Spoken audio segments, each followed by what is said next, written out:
Et on reste dans une ambiance estivale, puisque les vacances commencent pour beaucoup. Et pour certains, c'est l'occasion de rattraper des retards de lecture.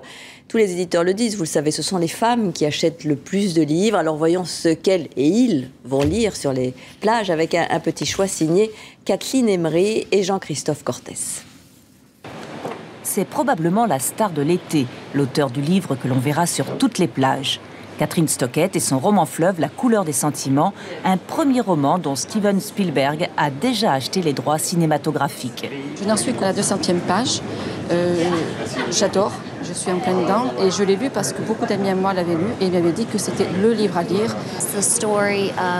C'est une histoire de femmes blanches et de servantes noires dans le Mississippi ségrégationniste des années 60. 300 000 exemplaires déjà vendus en France, mais les lectrices ont aussi eu d'autres coups de cœur pour cet été. Marie Blanche, Jim Fergus raconte dans ce roman l'histoire de sa famille, sa grand-mère, sa mère.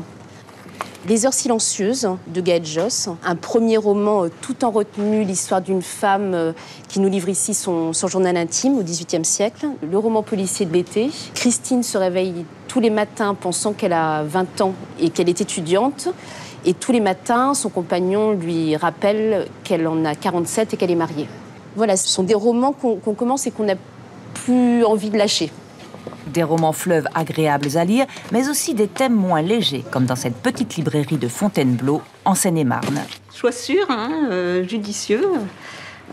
J'ajouterais peut-être quelques livres. Le poids du papillon, une leçon de vie entre un vieux chamois et un braconnier, un petit bijou de poésie. Et je terminerai par un petit roman français qui a fait l'unanimité parmi mes lectrices. Oh, ça c'est vachement marrant. Elles recherchent des livres qui soient faciles à lire sur la plage, mais qui aient un sens, qui soient chargés de poésie, qui leur permettent de s'évader aussi en pensée. Et tous les libraires nous l'ont confirmé, les femmes lisent plus que les hommes et surtout, elles prévoient leur lecture d'été bien en amont. La plage, voilà.